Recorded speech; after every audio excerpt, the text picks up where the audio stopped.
나 같은 죄인 살리신 주 은혜 놀라와. 정말 죽을 수밖에 없는 우리 한 사람 한 사람을 주님께서 은혜를 베풀어 주시고 구원을 해 주시니 감사합니다. 그 은혜를 평생 잃지 않고 주님께 충성하며 살아갈 수 있도록 도와주시옵소서. 오늘도 말씀을 들으면서 깨달아지고 다시 한번 결심하며 정말 주님 보시기에 합당하게 살겠노라고 다짐하는 귀한 시간 될 수 있도록 인도하여 주시옵소서. 부족한 자의 인간적인 모습은 뒤로 가리우시고 오직 주님의 놀라운 은혜만 나타날 수 있도록 도와주시옵소서. 예수님 이름으로 기도드렸사옵나이다. 아멘.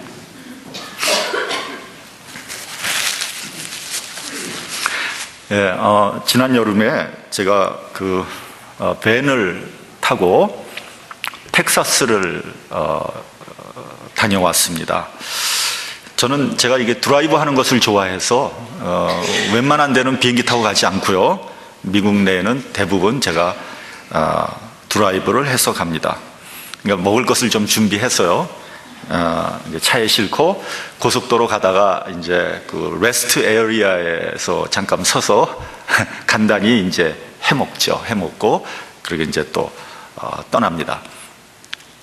돈이 절약되는 그런 문제보다도 그 여행을 하다 보면은 그 미국 음식 특별히 패스트푸드를 계속해서 먹어야 되는 게 그렇게 내키지 않는 일이잖아요.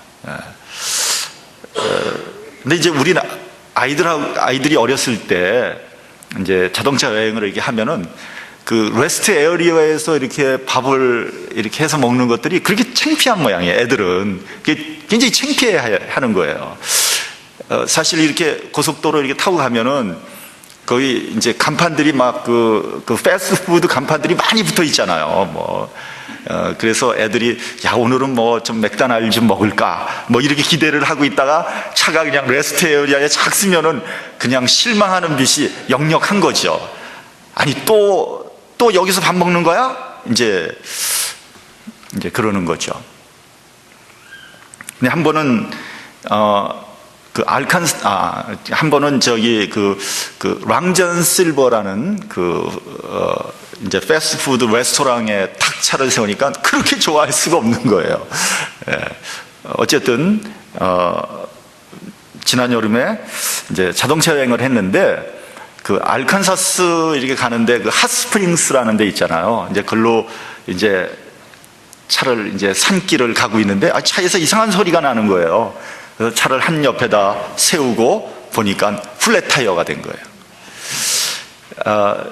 제가 이 승용차는 플랫 타이어 되면은 몇 번 갈아봤는데 이 배는 제가 한 번도 안 갈아봤거든요. 거기다가 스페어 타이어가 어디 있는지조차도 제가 모르는 거예요.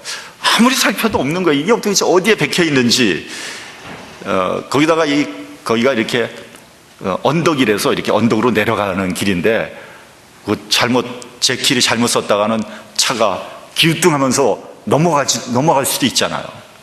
겁나더라고요. 그래서 스페어 타이어를 갈아 끼는 것은 포기하고 토잉카를 불러야 되겠다 그렇게 생각을 했는데 그 시골에서 상판 처음 가는 시골 촌길에서 산길에서 어디서 토잉카를 부르냐고요.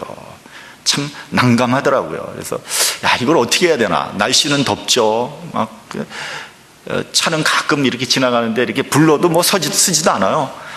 이거 고민하고 있는데 어디선가 SUV가 트럭이 착 와서 쓰더라고요.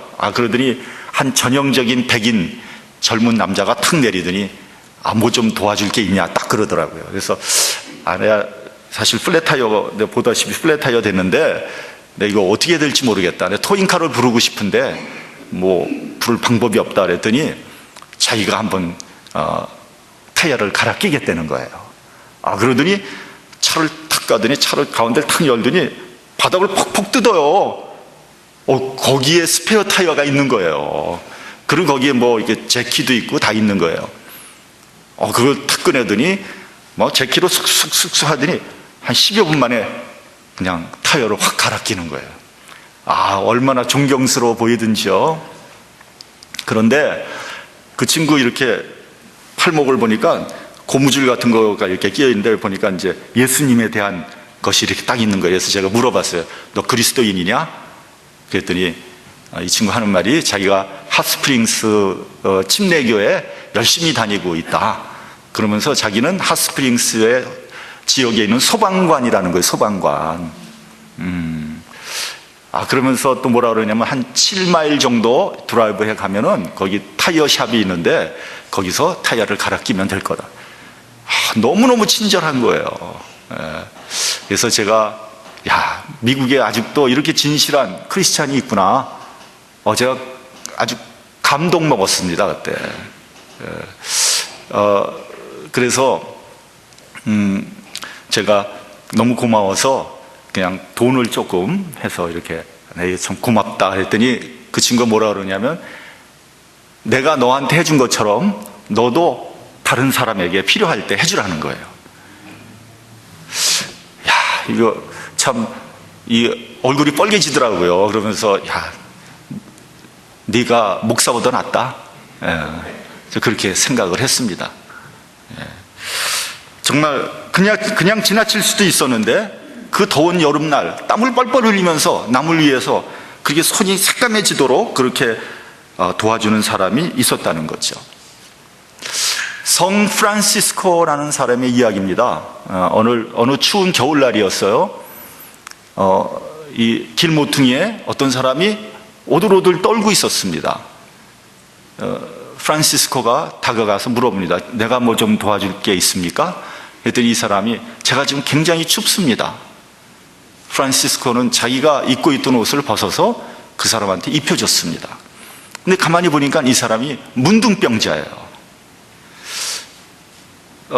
그리고 자기 옷을 벗어서 입혀줬으니까 자기가 춥잖아요. 그러니까 이 프란시스코는 그 문둥병자를 이렇게 끼워 안았습니다. 추우니까. 그러니까 그 사람으로부터 따뜻한 이제 그 체온이 이렇게 전해지면서 따뜻해졌어요. 그렇게 있다가 보니까 자기가 끼워 안고 있던 그 사람이 갑자기 홀연히 사라져 버린 거예요. 그러더니 하늘로부터 음성이 들려오는 겁니다. 내가 너의 사랑을 알았다. 그러한 신비한 경험을 하고 난 다음에 프란시스코는 이 사람이 굉장한 부자였습니다. 그 아버지가 굉장히 부자였는데 그런 모든 것을, 그런 권리를 다 포기하고 수도승으로서 그렇게 살아가기 시작한 겁니다. 그래서 그는 평화의 사도 세인트 프란시스코가 됐다는 그런 그 프란시스코의 이야기입니다. 여러분, 사랑에는 세 가지 차원이 있다고 저는 생각합니다. 첫 번째는 이렇게 높은 사람을 우러러보는 그런 사랑이 있습니다. 그렇죠? 그것을 뭐라 그러냐면 이제 존경한다 이렇게 표현하기도 하죠. 그 다음에 공경한다 그렇게 표현하기도 합니다. 조금 더 나가면은 경외한다, 경외하는 겁니다. 이제 두 번째는 수평적인 사랑이 있습니다. 서로 사랑하는 거죠.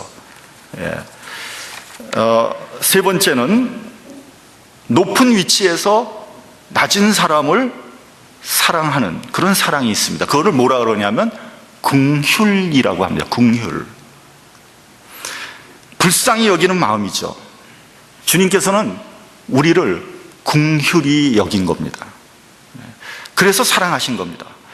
여러분, 주님은 인간을 긍휼히 여기셔서 병도 고쳐주시고 귀신도 내쫓아 주시고 또 우리를 위해서 십자가에서 죽으셨습니다.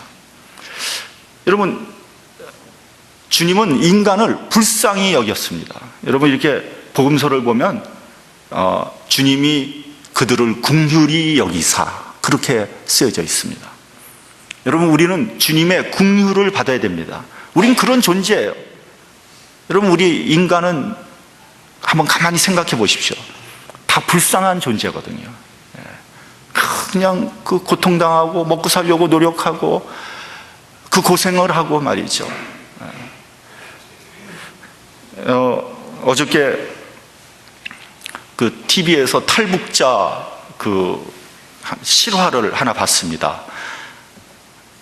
정말 너무너무 비참한 거예요. 너무 불쌍한 거예요. 제처는 잠을 제대로 못 잤대요. 참 고생 많이 하더라고요. 참 우리는 주님의 긍휼을 받아야 되는 그런 존재입니다. 그래서 우리가 구원을 얻은 거예요. 여러분, 긍휼은요, 구원의 절대적인 조건입니다. 우리 본문 12절 다시 한번 좀 봉독하겠습니다. 본문 12절. 자, 시작. 그러므로 너희는 하나님의 택하신 거룩하고 사랑하신 자처럼 긍휼과 자비와 겸손과 온유와 오래 참음으로 옷 입고. 오늘은 특별히 저는 여러분들과 긍휼에 대해서 좀 이렇게 생각해 보고자 합니다. 여러분, 예수님께서는 이렇게 말씀하셨습니다. 너희가 어린 아이와 같이 되지 아니하면 결단코 천국에 들어가지 못하리라. 여러분, 여기서 말씀하는 어린 아이와 같은 마음이 뭐냐면 바로 긍휼을 얻은 마음이라는 얘기입니다. 여러분, 부모가 자녀를 긍휼히 여깁니다. 그렇죠? 부모가 자녀를 사랑하는데 어떻게 사랑하냐면 긍휼히 여긴다는 거죠. 저는 그 동물의 왕국을 자주 보거든요. 동물의 왕국. 이게 보면은 사자나 뭐 표범 같은 맹수가 이제 사냥을 할 때 특별히 어린 새끼들을 노립니다. 왜냐하면은 그만큼 사냥하기가 편하기 때문입니다. 그 어린 새끼를 노리는 그 맹수 앞에 그 어미가 탁 덤벼드는 거예요. 그걸 가로막고 나서는 거예요. 새끼를 긍휼히 여기기 때문에 이제 프로텍트 하는 거죠. 그 모성애라고도 얘기할 수 있는 거죠. 한 번은 봤는데 사자가 덤벼드는데 새끼를 잡으려고 사자가 그러는데 사슴이 뿔을 탁 세우더니 사자하고 정면 대결을 벌이더라고요. 아니, 사슴은 사자의 밥인데 사자한테 정면 대결을 벌이다니 겁도 없어요. 근데 놀랍게도 사자가 슬금슬금 뒤로 물러나더라고요. 깜짝 놀랐어요. 왜 그러냐면 아무리 사자라도 사슴뿔에 잘못 받치면 부상을 당하거나 죽을 수도 있거든요. 그 자리를 피하더라고요. 여러분, 새끼는 어미의 긍휼을 얻은 겁니다. 그런 면에서 새끼는요, 어미를 무조건 의지하는 거예요. 무조건입니다. 그것이 바로 긍휼을 얻은 마음이에요. 그러므로 여러분, 긍휼 속에 사는 사람들은 교만하지 않습니다. 잘난 체 하지 않습니다. 무조건 하나님을 의지하는 거예요. 그렇게 하나님을 믿어야지 천국에 갈 수 있다는 겁니다. 그러므로 여러분, 긍휼이 없으면 구원도 없습니다. 여러분, 회개를 하는 게 뭐예요? 회개가 뭡니까? 하나님으로부터 긍휼을 얻겠다는 거 아닙니까? 회개를 하는 게.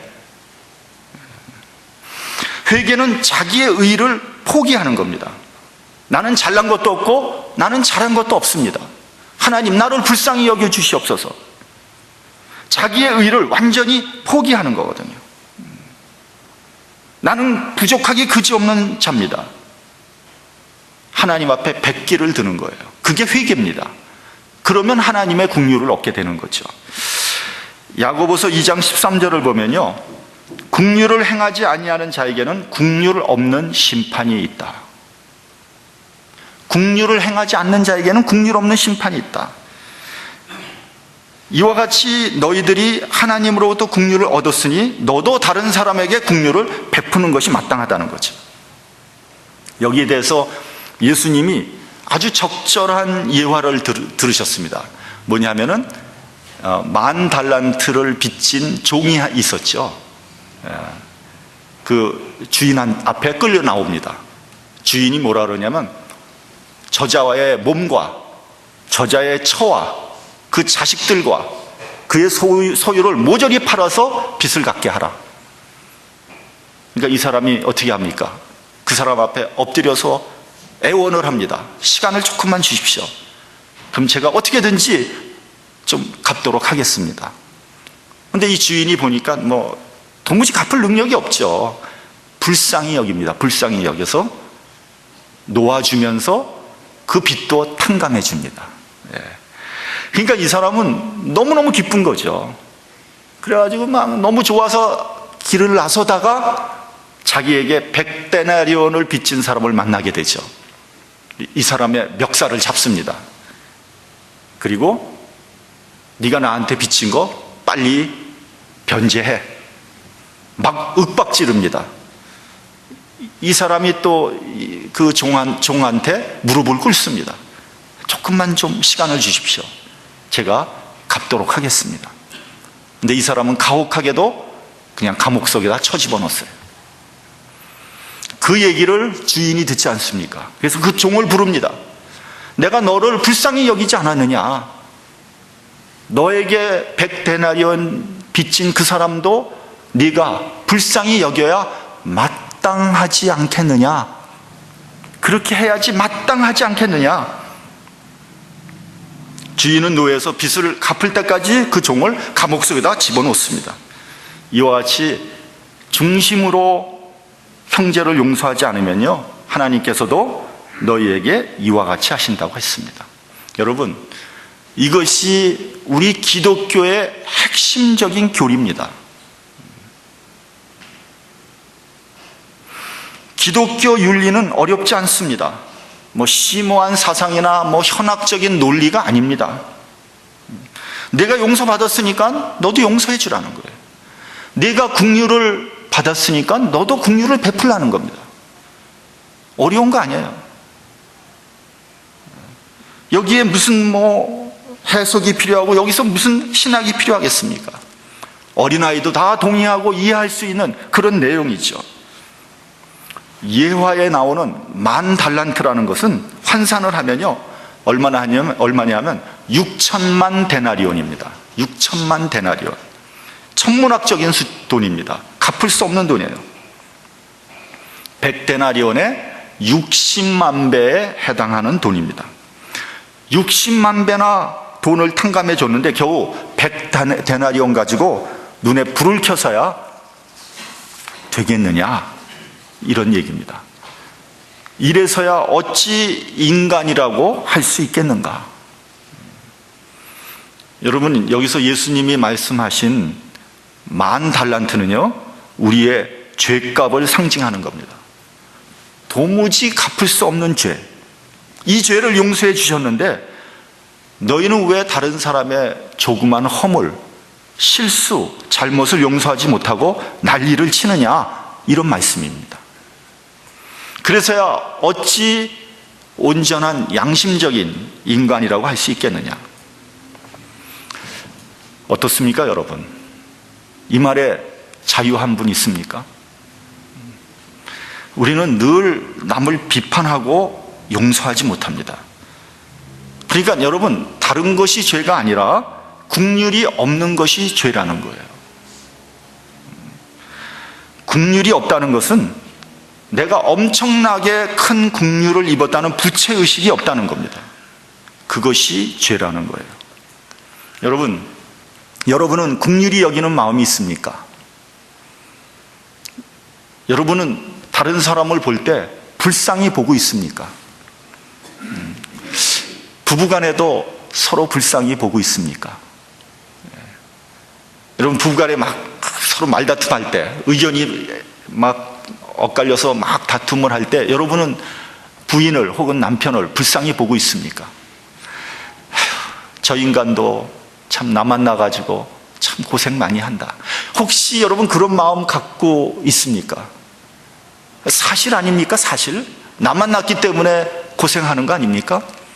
나보다 더 좋은 사람 만났으면 더 좋게 살아갈 수 있을 텐데, 그런 생각 안 합니까, 여러분?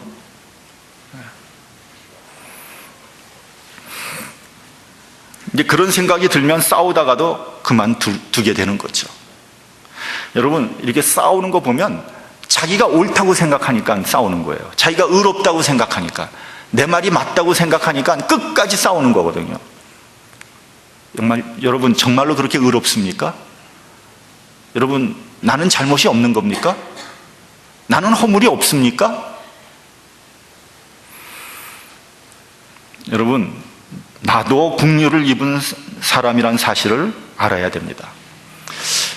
가만히 보면요, 우리 이민사회를 보면 얼마나 싸우는지 몰라요. 이민사회. 여러분, 우리 이민자들도요, 서로 불쌍히 여겨야 합니다. 정말 고향을 떠나서 미국까지 와서 얼마나 먹고 살기가 어려울까, 얼마나 가슴에 상처가 많으면, 얼마나 속이 상하면 저런 말을 할까. 서로 불쌍히 여겨야 되거든요. 그러면 싸움이 되지 않아요. 여러분, 이민자를 이민자가 불쌍히 여기지 않으면 누가 불쌍히 여기겠습니까?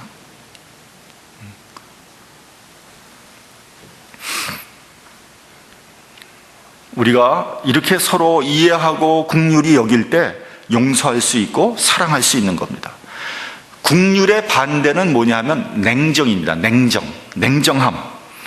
남이야 어찌됐건 상관하지 않는 겁니다. 이 보면은 냉정한 사람들 보면 굉장히 똑똑해요. 얼마나 잘못을 잘 따지는지 모릅니다. 김 집사는 이래서 잘못됐고, 이 집사는 이래서 나쁘고, 남 정죄하기에 바쁩니다. 근데 그렇게 잘 따지는 사람이 자기의 문제는 못 보더라고요. 여러분, 자기가 따지는 판단으로 자신도 판단받는다는 사실을 알아야 돼요.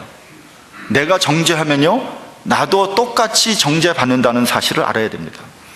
그런 사람들을 뭐라 그러냐면 헛똑똑이라고 그럽니다. 헛똑똑이. 똑똑한 것 같은데 사실은 바보 같은 사람이라는 거죠. 이 성경에서 보면요, 지혜와 총명이 이렇게 항상 같이 나옵니다.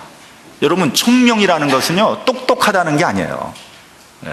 총명은요, 어떤 상황을 균형 있게 본다는 겁니다. 균형 있게.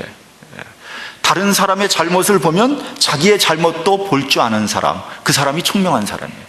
그래서 그런 사람들은 남의 허물이나 잘못을 들추지 않습니다. 왜냐하면 그 똑같은 그 판단으로 자기가 판단받을 것을 알고 있거든요. 자기의 허물도 드러날 것을 알고 있거든요. 그러니까 그 허물을 덮어주는 거예요. 그게 지혜로운 사람이에요.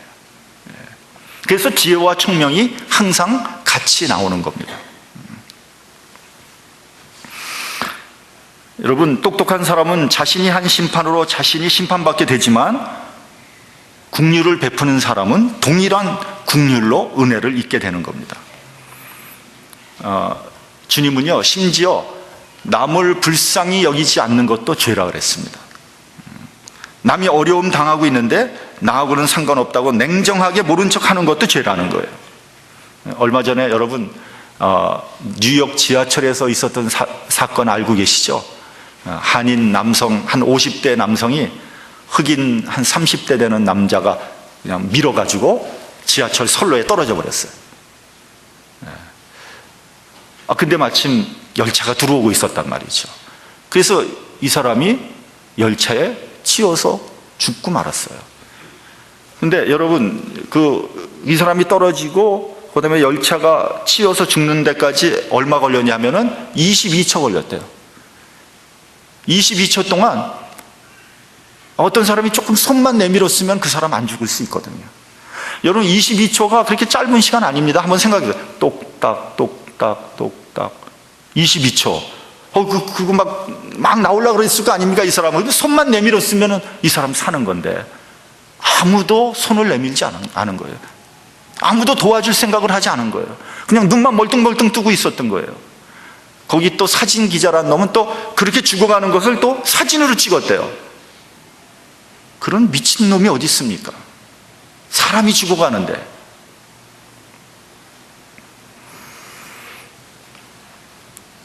물론 그 사람들이 살인을 저질렀다는 것은 아닙니다. 아마 나는 죄가 없습니다 하고 강변할지도 모릅니다. 그러나 죽어가는 사람을 보고도 도와주지 않는 것은 그것이 바로 살인이고 죄라는 겁니다. 그것이 주님께서 말씀하는 선한 사마리아인의 예화 아니겠습니까? 여러분, 국률을 영어로 얘기하면 심패티라고 그러죠. 심패티. 여기서 얘기하는 SYM은요, 뭐뭐와 함께라는 말입니다. 그 접두어입니다. together 이런 뜻하고 똑같은 말이에요. 패티는 고통이라는 말입니다. 그러니까 긍휼이라는 말은 고통을 함께 나눈다는 거죠. 고통을 같이 경험한다는 거죠. 다른 사람이 고통을 당할 때 그 고통에 같이 동참하는 것, 그것이 긍휼이라는 겁니다.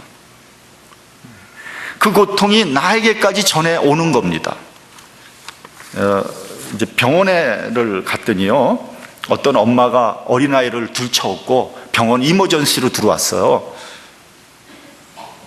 그래가지고 알아봤더니 애가 2층에서 뛰어놀다가 계단에서 굴른 거예요.